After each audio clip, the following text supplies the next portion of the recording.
નમો લોહે સૌહરિહંતાનમ નમો લોહે સૌવિદાનમ નમો લોહે સૌહાયર્યાન નમો લોહે સૌજાયાનમ નમો લોહે સૌતિકાળવતી સાવનમ ઓમકારમિંદુ સંયુક્ત નિત્યમ ધ્યાયંતિ યોગિન કામદમોક્ષનો છે ઓંકારાય નમો નમઃ મંગલમ ભગવાન મંગલમ કુટુંબી મંગલમ કુંકુંડાર્યો જૈન્દ્રમોસુ મંગલમ નમઃ સમય સાધાય સ્વાનુભૂત્યા ચકાસ્તે ચિત્તવાય ભવાય સર્વવા વિભાવ નિલસની દાતા.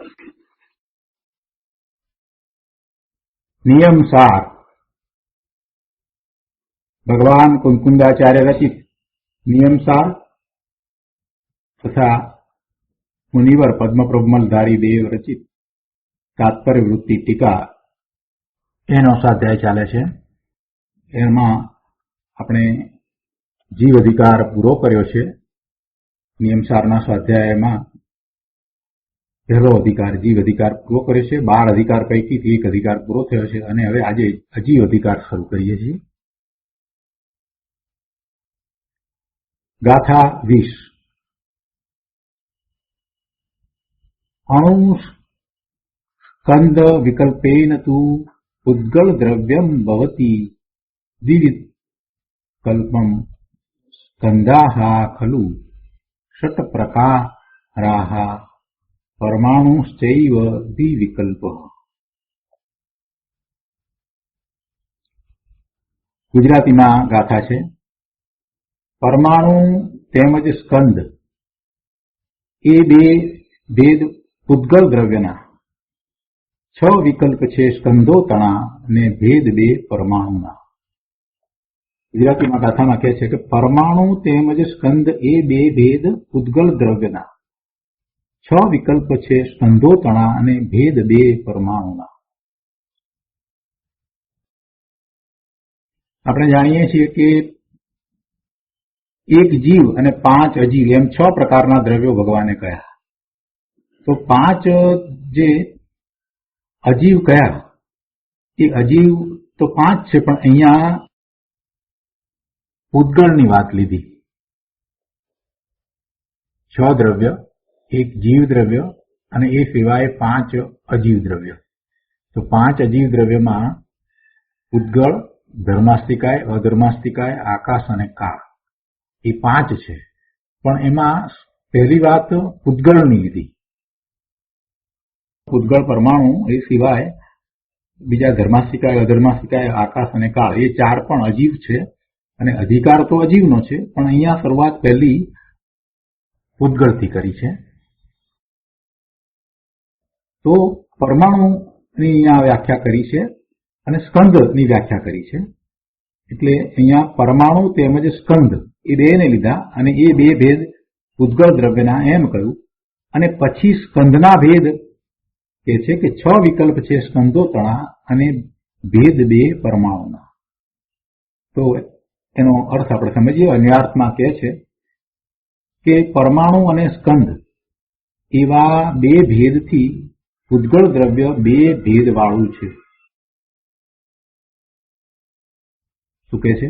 પરમાણુ અને સ્કંદ એવા બે ભેદથી ઉદ્ગળ દ્રવ્ય બે ભેદવાળું છે. એનો અર્થ એ જ થાય છે, આપણે જે સમજીએ છીએ એ પ્રમાણે થાય છે કે પરમાણુ ભેગા થઈને સ્કંદ બને છે. એટલે જે પરમાણુ ભેગા એકઠા થયા છે અને જે સ્કંદ છે તે, અને જેમાં પરમાણુ છૂટો રહ્યો છે તે, એટલે એમ બે ભેદ પડ્યા. અહીંયા એમ કહું ને કે ઉદ્ગળ દ્રવ્ય બે ભેદવાળું છે. તો આ ભેદ કયા? એમાં એ અપેક્ષાથી ભેદ છે. પરમાણુ અને સ્કંદ એવા બે ભેદથી ઉદ્ગળ દ્રવ્ય બે ભેદવાળું છે. અણુ સ્કંદ વિકલ્પેન તુ પરમાણુ અને સ્કંદ એવા બે ભેદથી ઉદ્ગળ દ્રવ્યમ દ્વિવિકલ્પમ, એટલે ઉદ્ગળ દ્રવ્ય બે ભેદવાળું છે. વળી આગળ કહે છે કે સ્કંદાઃ ખલુ ષટ પ્રકારાઃ. વળી સ્કંદો ખરેખર 6 પ્રકારના છે. સ્કંદના 6 પ્રકાર. અને પરમાણુ ચ એવ દ્વિવિકલ્પ, અને પરમાણુના બે ભેદ છે. તો આપણે ટીકા લઈએ. ટીકામાં અહીંયા સમજાવે છે કે આ પૂતગળ દ્રવ્યના ભેદોનું કથન છે. આ પૂતગળ દ્રવ્યના ભેદોનું કથન છે. પ્રથમ તો પૂતગળ દ્રવ્યના બે ભેદ છે, સ્વભાવ પૂતગળ અને વિભાવ પૂતગળ. તેમાં પરમાણુ તે સ્વભાવ પૂતગળ છે અને સ્કંદ તે વિભાવ પૂતગળ છે.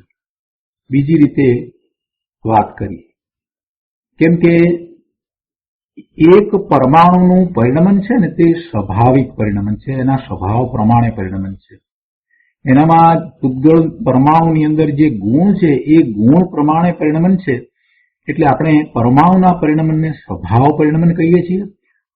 પણ પરમાણુઓ ભેગા થાય અને સ્કંદ બને છે તો એ પરિણમન છે એને વિભાવ પરિણમન કહીએ છીએ. સ્કંદનું જે પરિણમન થાય છે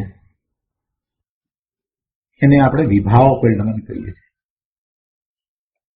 જે સ્કંદ છે એની અંદર અનેક પરમાણુઓ છે, અસંખ્ય પરમાણુઓ છે, એના પરિણમનને આપણે વિભાવ પરિણમન કહીએ છીએ. હવે એ રીતે અહીંયા આ એમ કહ્યું કે સ્વભાવ પૂતગળ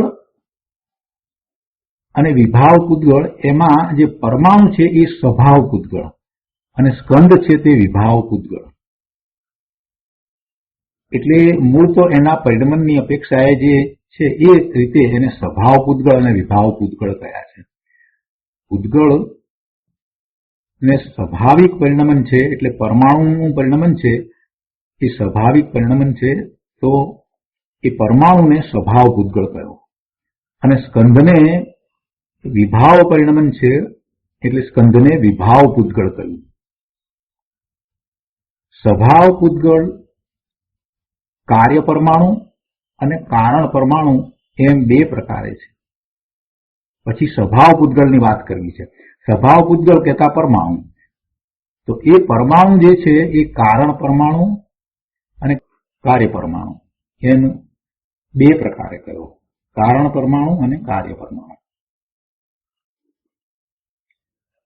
એક તો પરમાણુની વાત થઈ, પણ આપણે સ્કંદની પણ વાત કરવાની ને. તો અહીંયા કહે છે કે સ્કંદના 6 પ્રકાર છે.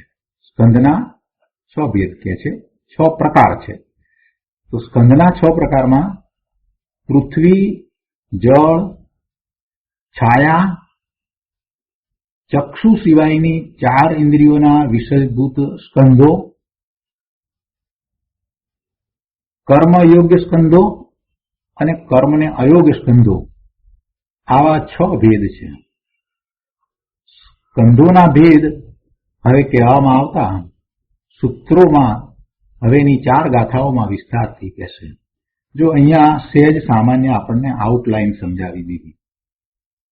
શું આઉટલાઈન સમજાવી દીધી? આઉટલાઈન એ રીતે સમજાવી કે 5 અજીવ, 5 અજીવમાં એક પૂતગળ, અને પૂતગળમાં એના 2 ભેદ કયા પૂતગળના, કે જે એક પરમાણુ અને બીજા સ્કંદ. તો જે પરમાણુ છે એને સ્વભાવ પૂતગળ કહ્યું અને સ્કંદને વિભાવ પૂતગળ કહ્યું. હવે જે પરમાણુ કયો જેને સ્વભાવ પૂતગળ કહેવામાં આવ્યું, એ પરમાણુ પણ 2 પ્રકારે કયો, કાર્ય પરમાણુ અને કારણ પરમાણુ. પછી સ્કંદ, તો સ્કંદના 6 પ્રકાર કયા?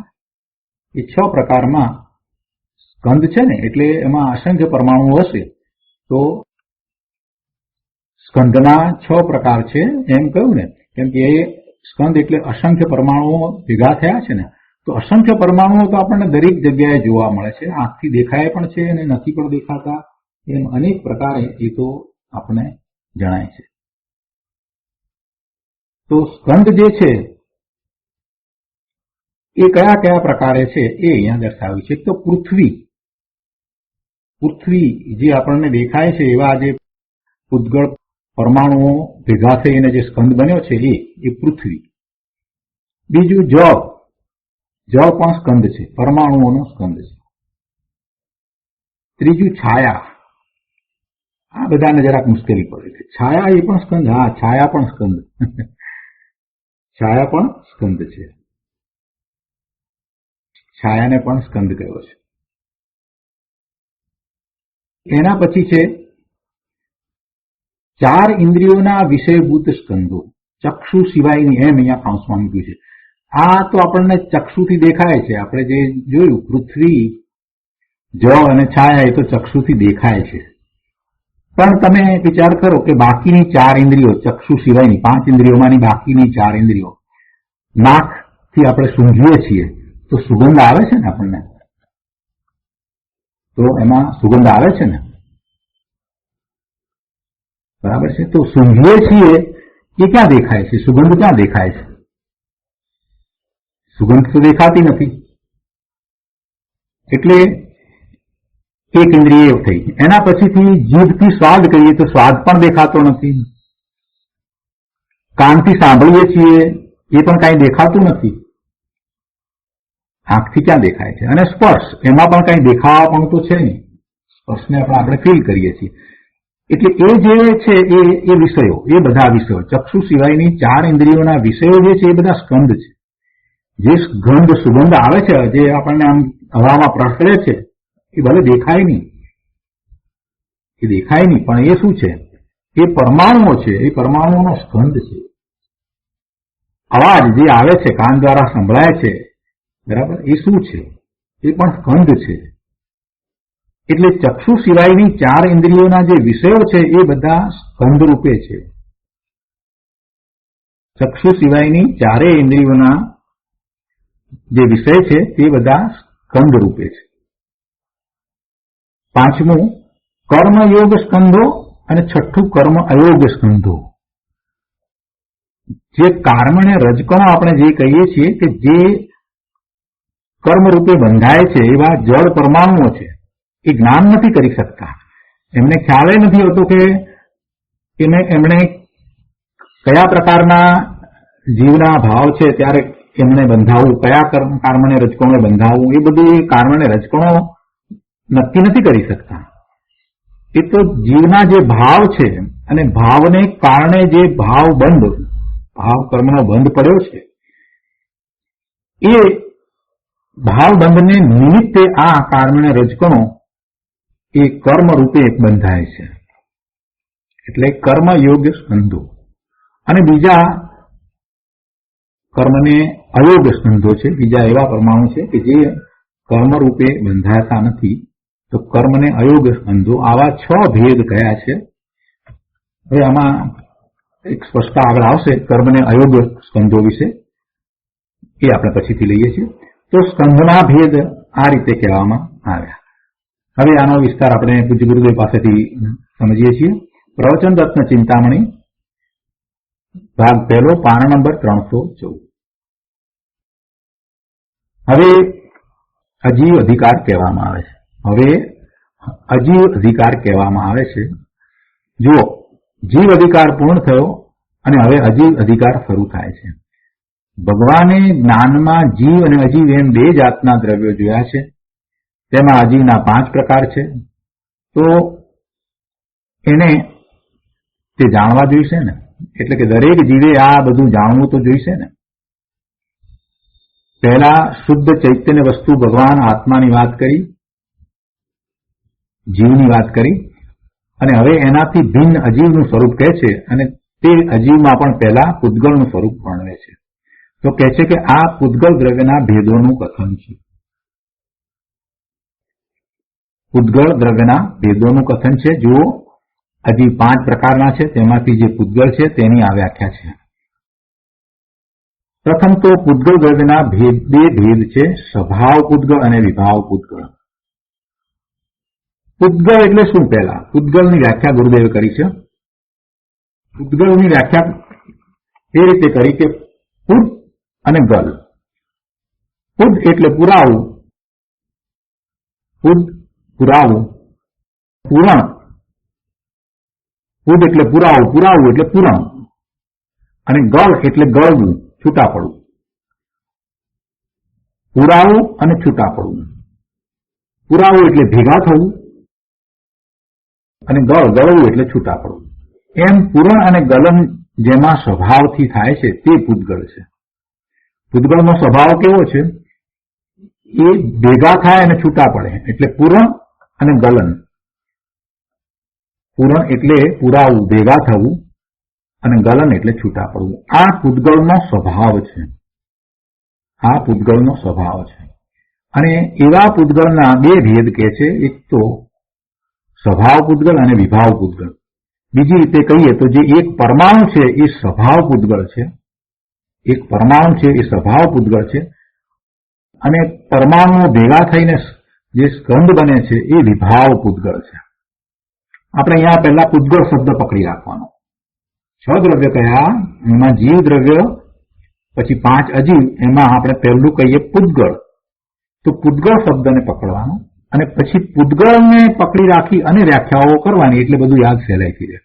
તો કે છે પૂતગળના બે ભેદ કયા, કેમ બે ભેદ કયા પૂતગળમાં, અને પૂતગળની વ્યાખ્યા શું? તો પૂતગળની વ્યાખ્યા જ એવી છે કે એનું એક પુરાણ અને ગલન કરે. તો પુરાણ અને ગલન થતું હોય, ભેગા થવું ને છૂટા પડવું થતું હોય પૂતગળને વિશે, તો પછી સ્વાભાવિક છે કે એ જે છૂટા પડ્યા પછી જે નાનામાં નાનો જે અંશ રહી જાય એ પરમાણુ જ હોવો જોઈએ.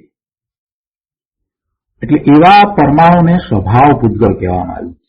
અને જે ભેગા થાય છે એને સ્કંદ કયા, તો એ સ્કંદ છે તેને વિભાવ પૂતગળ કહેવામાં આવે.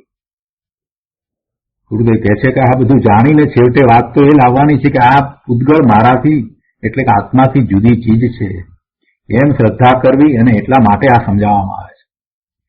કેમ કે એ પૂતગળને સમજો નથી. એને ક્યાં ખ્યાલ હતો કે આ અવાજ છે એ પણ પૂતગળ છે? એને ક્યાં ખ્યાલ હતો કે આ સુગંધ છે એ પણ પૂતગળ છે? એને ક્યારેય વિચાર્યું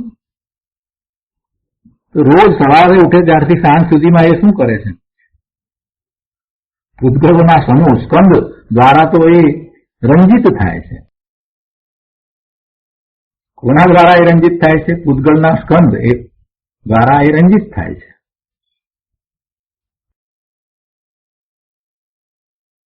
એને ખ્યાલ નથી કે આ જે બધી રચનાઓ છે જે આંખથી નથી દેખાતી, જે એવી બધી કેટલી વસ્તુ છે એ બધું પણ પૂતગળ છે. એટલે કે પૂતગળના સ્કંદ છે અને એમાં બધી વિવિધતાઓ છે, અને જે દેખાય છે એમાં પણ વિવિધતાઓ છે, અને એની પણ અવસ્થાઓ બદલાય છે. પણ એ બધી પૂતગળના સ્કંદની બદલાતી અવસ્થામાં આ જીવ રંજિત થાય છે. સવારથી સાંજ સુધીમાં એ જ કરી રહ્યો છે. આ જોઈએ, તે જોઈએ, આ સારું, આ ખરાબ, આ નરસું, આમ જે કરે છે. તો એ બધા છે શું? એ બધા પૂતગળના સ્કંદ છે. પૂતગળના સ્કંદની જુદી જુદી અવસ્થાઓ તો છે. કેટલીક નજરે પડે છે, આંખથી દેખાય છે, કેટલીક આંખને બદલે બીજી ઇન્દ્રિયો દ્વારા એને અનુભવમાં આવે છે. એ બધું છે તો શું? પૂતગળના સ્કંદ જ છે ને. અને જીવ એમાં રંજિત થઈ અને એવા ભાવે થાય છે, શુભાશુભ ભાવે થાય છે, અને એમ એ કર્મબંધ બાંધી અને ભવના ભ્રમણ કરે છે. તો પૂતગળ ના પહેલા બે ભેદ કયા? સ્વભાવ પૂતગળ અને વિભાવ પૂતગળ. હવે સ્વભાવ પૂતગળના આવા ભેદ કહેશે. અહીંયા ગુરુદેવ સમજાવે છે કે પરમાણુ તે સ્વભાવ પૂતગળ છે અને સ્કંદ તે વિભાવ પૂતગળ છે.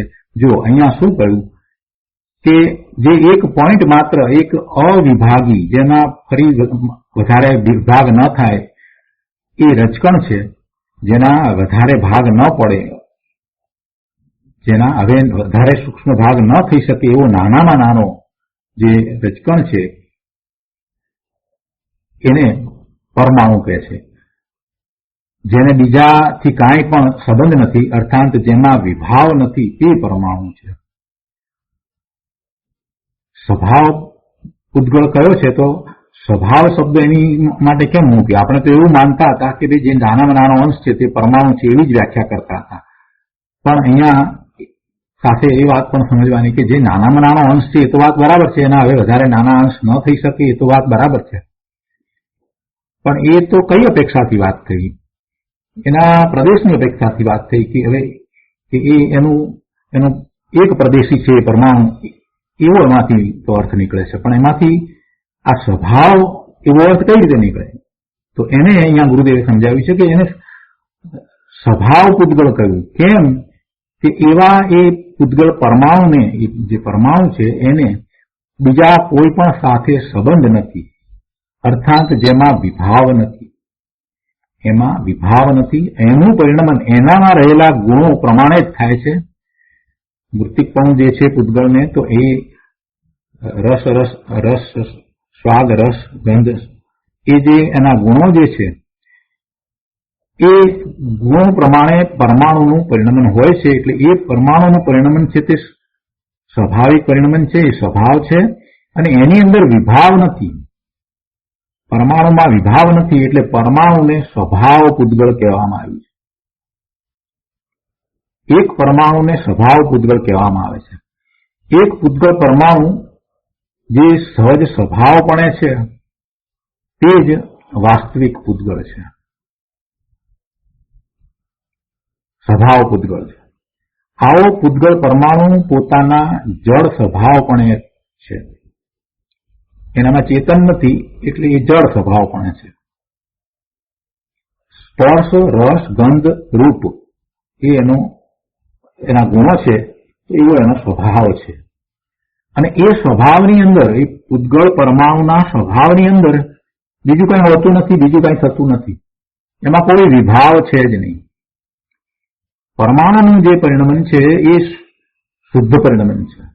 જેમ બાકીના 4 અજીવ દ્રવ્ય જે છે, ધર્માસ્તિકાય, અધર્માસ્તિકાય, આકાશ અને કાળ, એમનું પરિણમન પણ શુદ્ધ પરિણમન, સ્વાભાવિક પરિણમન છે, બીજા અન્ય પ્રકારે પરિણમન નથી થતું. એવી રીતે પરમાણુ જે છે એનું પણ પરિણમન છે તે સ્વાભાવિક છે. એટલા માટે પરમાણુને સ્વભાવ પૂતગળ કહેવામાં આવે છે. મહત્વ અહીંયા છે.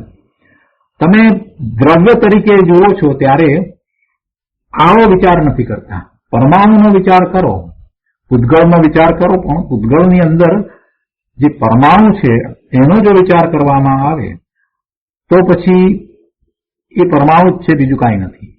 એને સ્વાભાવિક પરિણમન છે અને એ જળ છે, એ જીવને સુખી કે દુઃખી કરી શકે જ નહીં.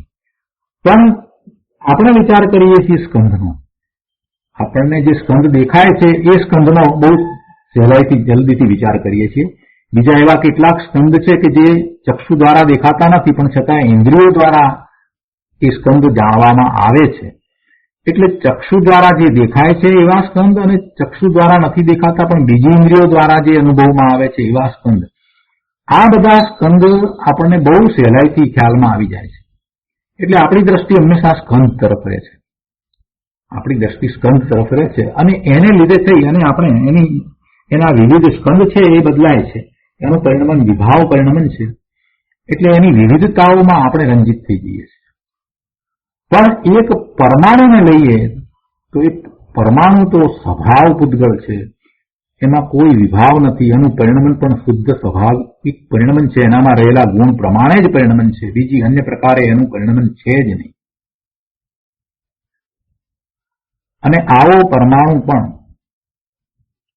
આત્માના સ્વરૂપમાં નથી, આત્માથી અત્યંત ભિન્ન જ છે. એક પરમાણુ પણ આત્માના પ્રદેશમાં બેસતો નથી. જે સ્કંધ કયા એ તો પરમાણુનો સમૂહ છે, અને એમાં એ કાર્મણ્ય રજકણો જે સ્કંધ જે છે એ પણ કંઈ આત્માના પ્રદેશોમાં ઘૂસતા નથી. દ્રવ્ય કર્મ કહીએ પણ એ કે આત્માની અંદર, આત્માના પ્રદેશમાં ઘૂસતા નથી, એ બહાર જ રહે છે.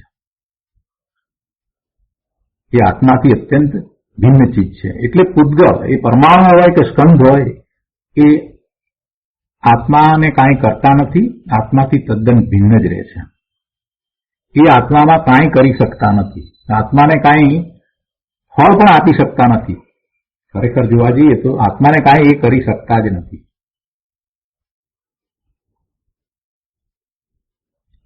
હવે આગળ કહે છે કે 2 રજકણથી માંડીને અનંત પરમાણુ જે પિંડ રૂપે એકઠા બંધાયેલા દેખાય છે તે બધાને વિભાવ પૂતગળ કહેવામાં આવે છે.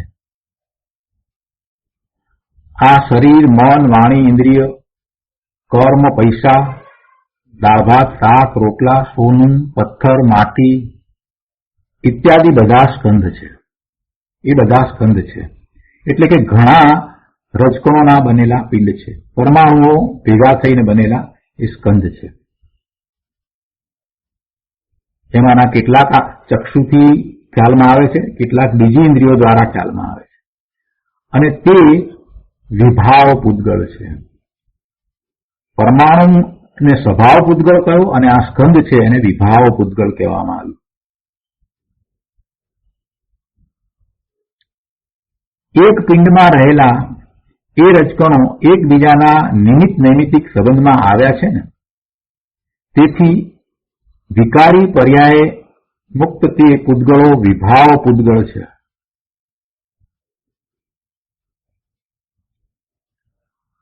એકબીજાના નિમિત્ત નૈમિત્તિક સંબંધમાં આવ્યા છે ને, એકબીજાની સાથે જોડાયા છે, પણ છતાંય પરમાણુ તરીકે તો પાછા એમ જ રહ્યા છે, એ પાછા છૂટા પડી જાય છે. કેમ કે પૂતગળનો એવો સ્વભાવ છે કે ભેગા થવું અને છૂટા પડવું. પૂરણ અને ગલન એ તો પૂતગળનો સ્વભાવ છે. તો આ પરમાણુ એ ભેગા થયા છે, એકબીજાના નિમિત્ત નૈમિત્તિક સંબંધમાં આવ્યા છે. તેથી વિકારી પર્યાય મુક્ત તે પૂતગળો વિભાવ પૂતગળ છે. જો કે તેનો વિકાર છે, તેને વિકાર છે, છતાં દુઃખ નથી. એ જળ છે. જળને સુખ શું ને દુઃખ શું, તો અહીંયા તો એનું સ્વરૂપ જેવું છે એનું વર્ણન કરવામાં આવ્યું છે. સ્વભાવ પૂતગળ હો કે વિભાવ પૂતગળ હો, સ્વભાવ પૂતગળ એટલે પરમાણુ હોય કે વિભાવ પૂતગળ એટલે પિંડમાં રહેલો સ્કંદમાં રહેલા પૂતગળો, એ પૂતગળોનો સમૂહ હોય. પણ એ ભગવાન આત્માથી ભિન્ન જુદી ચીજ છે અને એનાથી ચૈતન્ય વસ્તુ આત્મા અત્યંત ભિન્ન છે. એ આત્માનું કાંઈ બગાડતા નથી, કાંઈ સુધારતા નથી.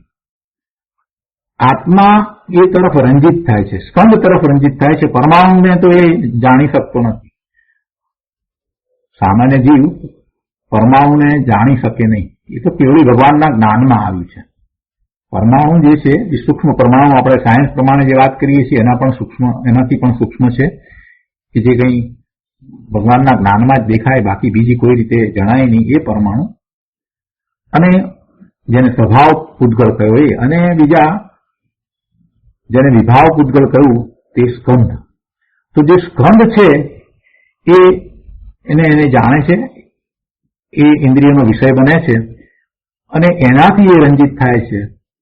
અને એમ રંજિત થતા જીવને ભાવ થાય છે, અને ભાવ થાય છે તો ભાવ કર્મ બંધાય છે. એમ જીવ દુઃખી થાય છે. એમ નથી કે પરમાણુઓ એને સ્કંદ છે એ એને દુઃખી કરે છે, એમ નથી.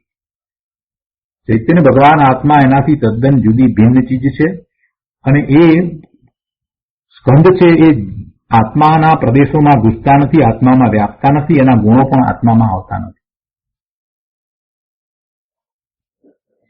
આગળ કહે છે કે સ્વભાવ પૂતગળ એટલે પરમાણુ, એની વાત છે. હવે એક પરમાણુ, તો એના બે પ્રકાર છે, કાર્ય પરમાણુ અને કારણ પરમાણુ. કાર્ય પરમાણુ અને કારણ પરમાણુ એમ બે પ્રકારે સ્વભાવ પૂતગળ છે, એટલે કે પરમાણુ છે.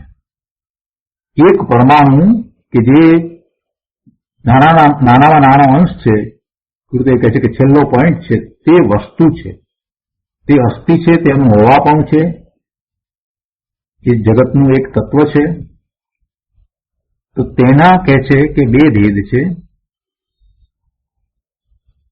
સ્વભાવ પૂતગળ એક પરમાણુ, એના બે ભેદ છે, કાર્ય પરમાણુ અને કારણ પરમાણુ. પહેલા પૂતગળના બે ભેદ કયા? સ્વભાવ પૂતગળ અને વિભાવ પૂતગળ. અને સ્વભાવ પૂતગળ એટલે પરમાણુ કયો? તો એવા સ્વભાવ પૂતગળના બે ભેદ કયા? એ પરમાણુ પણ બે પ્રકારના, કાર્ય પરમાણુ અને કારણ પરમાણુ.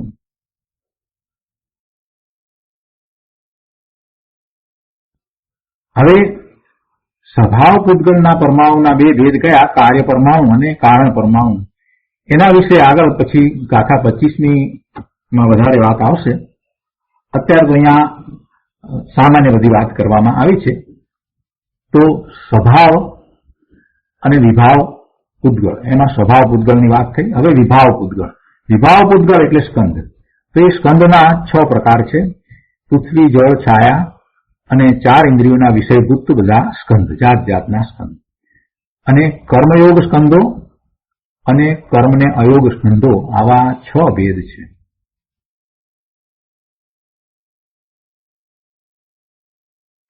હવે પછી આગળ એનો વધારે વિસ્તાર આવશે. આ ગાથા પછીથી મુનિવરે એક કળશ કયો છે, શ્લોક કયો છે, શ્લોક 37. આપણે શ્લોક 37 લઈએ છીએ.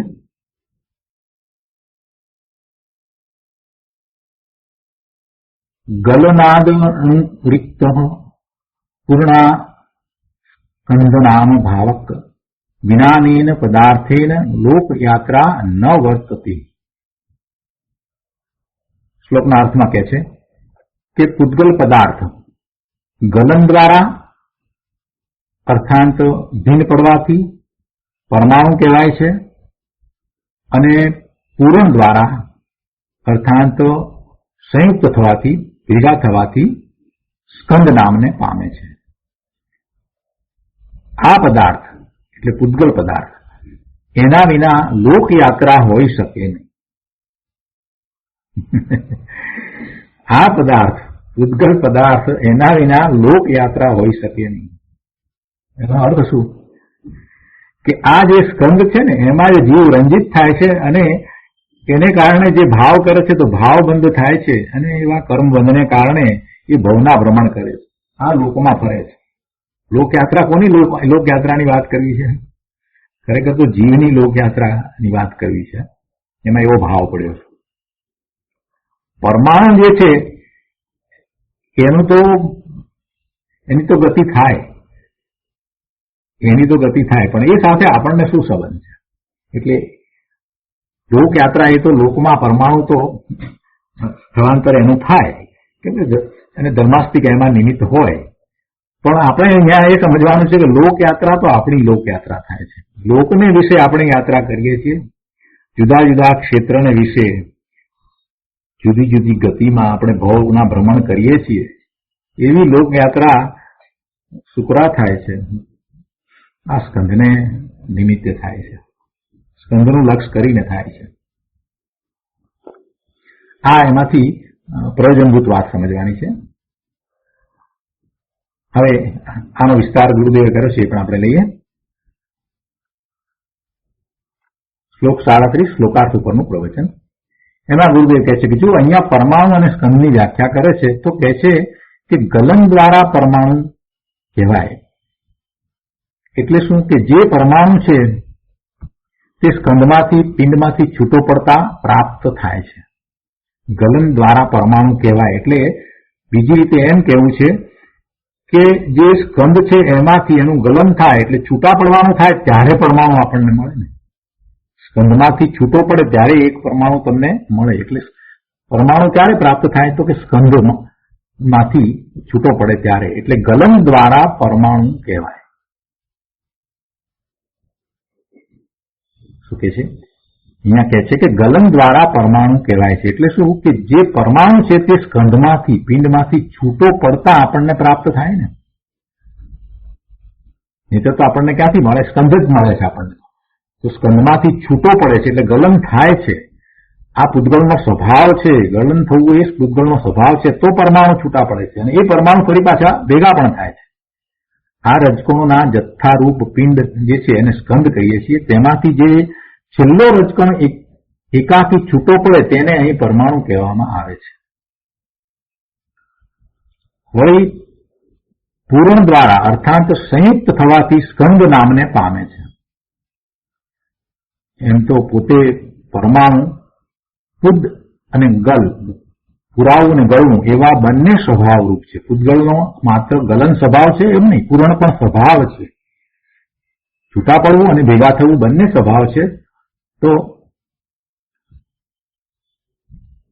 જે ભેગા થવું છે એ દ્વારા સ્કંદ બને છે, એની વાત અહીંયા કરવી છે.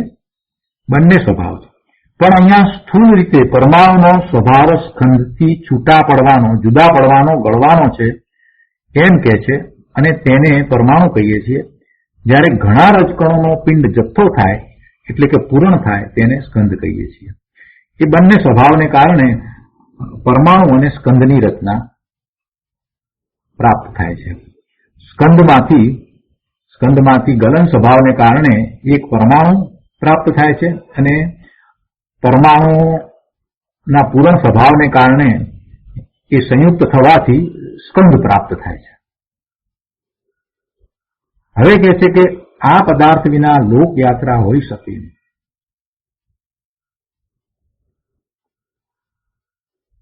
ગુરુદેવ સમજાવે છે કે આ ગમન અને હલન ચલન છે ને તે આ જડની ક્રિયા છે,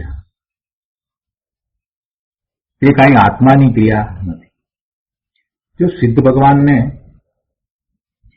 તો કોઈ પૂતગળ પરમાણુનો સંયોગ હવે રહ્યો નથી, પૂર્ણ શુદ્ધ દશામાં છે સિદ્ધ ભગવાનને. તો જ્યાં સુધી શરીર છે તો એ શરીરના હલનચલન આપણને જે દેખાય છે તો એ શરીર છે એ સ્કંદ છે, એના હલનચલન એ જળની ક્રિયા છે, એ આત્માની ક્રિયા નથી. શરીરના હલનચલન કે એ આત્માની ક્રિયા નથી. જવું આવવું ગમન અને હલનચલન એ આ જળની ક્રિયા છે, તે કઈ આત્માની ક્રિયા નથી. હાલવું ચાલવું ઉઠવું બેસવું, દાળ ભાતનું થવું, ખાવું પીવું ને મકાનનું થવું, આ બાગ બગીચાનું થવું, જે કાંઈ બધું જે દેખાય છે, જે થતું દેખાય છે એ બધું શું છે?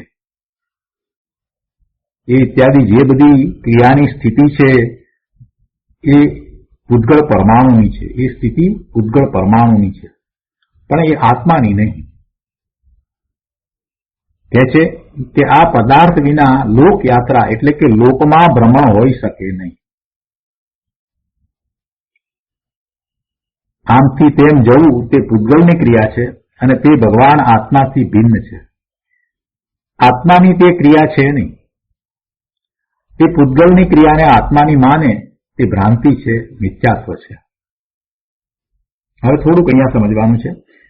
પહેલા ગુરુદેવે આ વાતની સ્પષ્ટતાઓ ઘણી વાર કરી છે કે પૂતગળનો સ્કંદ એવું આ શરીર, પૂતગળનો સ્કંદ એવું આ શરીર, એનું જવું આવવું કે હલનચલન થાય, એક જગ્યાએથી બીજી જગ્યાએ જાય, ક્ષેત્રાંતર થાય, તો એને કારણે ખરેખર આત્માનું ક્ષેત્રાંતર થાય છે એમ નથી. આ અહીંયા કહ્યું છે ત્યાં અહીંયા એ સ્પષ્ટતા ગુરુદેવે લીધી નથી, પણ એનો અર્થ એવો કોઈએ ના સમજવો કે શરીર છે માટે એ જીવ ત્યાં જાય છે, એવો અર્થ ના સમજવો. સુરતથી આ શરીર ભરૂચ જાય છે અને માટે આ જીવ પણ ભરૂચ જાય છે એમ નથી. બંને સ્વતંત્ર ક્રિયા છે. દ્રવ્યોની સ્વતંત્રતાનો નિયમ તો ત્રિકાળ રહે જ છે. દરેક વખતે આપણને એ યાદ કરાવવામાં ના આવ્યો હોય, દરેક વખતે સ્પષ્ટતાઓ ન થઈ હોય, પણ જ્યારે સ્પષ્ટતા થઈ હોય ત્યારે એને સમજી અને દરેક વખતે એને પછી એની પર લાગુ પાડવાનો, ઉતારવાનો સિદ્ધાંતને દરેક વખતે આપણે લાગુ પાડવા જોઈએ, તો વધારે વસ્તુને સમજી શકાય. તો જો જીવ દ્રવ્ય આ શરીર એવા પૂતગળના સ્કંદને કારણે જો સુરતથી ભરૂચ જતું હોય તો પરાધીનતા થઈ ગઈ. જીવને એવી પરાધીનતા હોય, જીવને એવી પરાધીનતા હોય નહીં. જીવ દ્રવ્ય સ્વતંત્ર છે અને જીવ દ્રવ્યનું પરિણમન જે થાય છે એ એને પોતાને કારણે થાય છે. જીવ દ્રવ્યની એ સમયની એવી યોગ્યતા છે. આ જીવ દ્રવ્યનું પરિણમન જે થાય છે એ એના પોતાને કારણે થાય છે. એવી જ રીતે જીવ દ્રવ્યનું ક્ષેત્રાંતર થાય છે. જીવ દ્રવ્ય અહીંયાથી બીજા સ્થાને ગયું ગમન, તો એ પણ એના પોતાના કારણે છે. એ કઈ શરીરને આધીન નથી થતું. આ વાત બેસવી બહુ અઘરી છે, વસ્તુનું સ્વરૂપ એમ જ છે. એ વખતે જીવની એવી યોગ્યતા છે કે સુરતથી ભરૂચ પહોંચે, બીજા ક્ષેત્રને વિશે જાય એવી એની યોગ્યતા છે, માટે એ જાય છે. અને સાથે સાથે પેલું શરીર પણ જાય છે. તો શરીર જે છે, સ્કંદ જે છે એ જાય છે તો એની યોગ્યતાને કારણે જાય છે. એમ નથી કે ટ્રેનમાં બેસે છે કે કારમાં બેસે છે માટે જાય છે, એમ પણ નથી. હવે અઘરું પડ્યું. શરીર પૂતગળ એ સ્કંદ, એને આપણે લઈ ન જઈએ તો જાય કેવી રીતે? એને તો લઈ જવો પડે ને.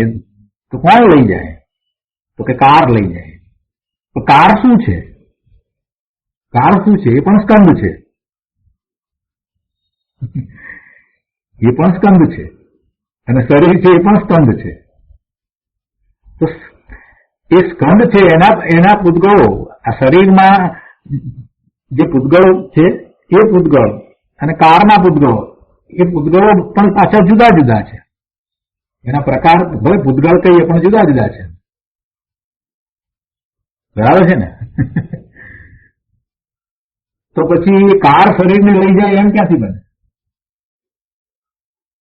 શાંતિથી વિચાર કરવા જેવો છે. ગુરુદેવે તો આ ઘણી વાર સમજાવ્યું છે પ્રવચનમાં, કેટલાય પ્રવચનમાં સમજાવ્યું છે, સમયસારમાં સમજાવ્યું છે, પ્રવચન સારની વાત કરતા પણ સમજાવી છે, બધી વખતે વાત આ તો સમજાવી છે કે શરીર, આ જીવ, એમ કે આપણે કહીએ કે હું કારમાં જઉં છું, તેમાં હું કહેતા આત્મા, જેની સાથે હું રહ્યો છું એવું આ શરીર અને કાર બધું મૂવ થાય છે. તો દરેક જે મૂવ થઈ રહ્યું છે એ એના પોતાના કારણે મૂવ થાય. કોઈ એકબીજાને મૂવ કરાવે છે, ગમન કરાવે છે એમ નથી. આવી દ્રવ્યની સ્વતંત્રતા છે. અહીંયા આ વાત કરી, અહીંયા લોકયાત્રાની, એટલે કોઈને એમ લાગે કે આ જે જીવનું જે જવું આવવું જે થાય છે એ શરીર સાથે છે માટે જ એનું જવું આવવું થાય છે, એમ નહીં. એ તો નિમિત્ત નૈમિત્તિક સંબંધ દર્શાવ્યો છે. એ તો નિમિત્ત નૈમિત્તિક એવો સંબંધ દર્શાવ્યો છે. જ્યાં સુધી એ શરીર સાથે રહ્યો છે, એટલે કે એને કર્મના બંધ છે, ત્યાં સુધી એને આવા લોકને વિશે આવી યાત્રાઓ થાય છે. અને બીજી રીતે પણ આપણે જે પહેલા વાત કરી એ પ્રમાણે એવા પૂતગલના સ્કંદ છે એને એના નિમિત્તે રંજિત થાય છે ને એવા કર્મ બાંધે છે, અને કર્મ બાંધે છે તો શરીર છે, અને એક શરીરમાંથી બીજા શરીરમાં જાય છે, અને એ બધા એ લોકયાત્રા, જીવની જે લોકયાત્રા છે એ એને કારણે થાય છે, એમ આપણે વ્યવહારથી કહીએ. કેમ કે સિદ્ધ ભગવાનને હવે શરીર પણ નથી ને કર્મ પણ નથી, એટલે સ્કંદ સાથે નો કોઈ સંબંધ પણ નથી, નિમિત્ત નૈમિત્તિક સંબંધ પણ હવે તો નથી રહ્યો. તો એમને હવે લોકયાત્રા થતી નથી. એમને હવે લોકયાત્રા થતી નથી. એ તો લોકના અગ્રસ્થાન ઉપર સિદ્ધ ભગવાન તો બિરાજી ગયા છે. એટલે સિદ્ધ ભગવાનની દશા તો આખી જુદી છે. એ સિદ્ધ અવસ્થા જે છે એમાં હવે કાંઈ લોકયાત્રા થતી નથી. તો આ રીતે એનો અર્થ સાથે ને સાથે આપણે સમજવાનો છે. બીજી એક વાત, જો અસ્થિકાયની દ્રષ્ટિથી વિચાર કરીએ તો આપણે એમ કહીએ છીએ કે 5 અસ્થિકાય. કાળ છે એ એક પ્રદેશી છે, એટલે એને આપણે નથી કહેતા, અસ્થિકાય નથી કહેતા, એટલે કાય નહીં. એટલે 5 જે છે દ્રવ્ય એ 5ને અસ્થિકાય કહે, કેમ કે એ બહુ પ્રદેશી છે. તો પૂતગળમાં એ પરમાણુ જે છે એ એક પ્રદેશી છે, પણ એ પૂતગળનો જે સ્વભાવ છે ગલન અને પૂરણ, તો એને કારણે એ જે પૂરણ થાય છે એટલે ભેગા થાય છે.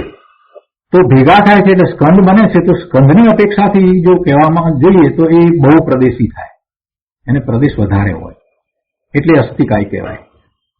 અસ્થિકાય માટેની એ વાત આપણે જાણીએ છીએ. પૂતગળ પરમાણુના પણ એક પ્રદેશી છે, તો પણ એને અસ્થિકાય કેવી રીતે છે પૂતગળ પરમાણુ, એવો અહીંયા જૈન સિદ્ધાંત પ્રશ્નોત્તરમાં પ્રશ્ન છે, 30મા પ્રશ્નમાં એ વાત કીધી છે.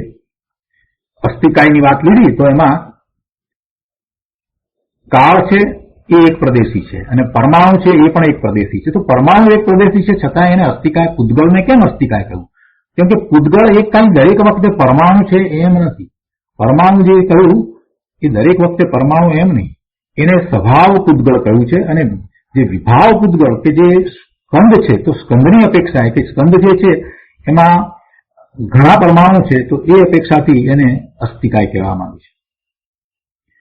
જોકે પૂતગળ પરમાણુ એક પ્રદેશી છે, પરમાણુ એક પ્રદેશી છે, પણ એનામાં સ્કંદરૂપ બની બહુ પ્રદેશી થવાની શક્તિ છે, તેથી તેને ઉપચારથી અસ્થિકાય કહેવામાં આવે છે. એટલે 5 અસ્થિકાય કહેવાય.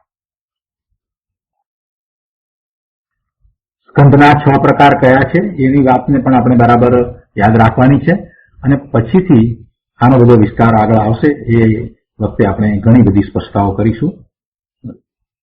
કર્મ વિશે, દ્રવ્ય કર્મ વિશેની પણ ઘણી બધી વાત એમાં આગળ આવશે. ભાવ કર્મની પણ વાત આપણે લેવાના છીએ. તો આજનો સ્વાધ્યાય આપણે અહીંયા સુધી રાખીએ છીએ. હવે સુખધામ બોલીએ. સુખ ધામ અનંત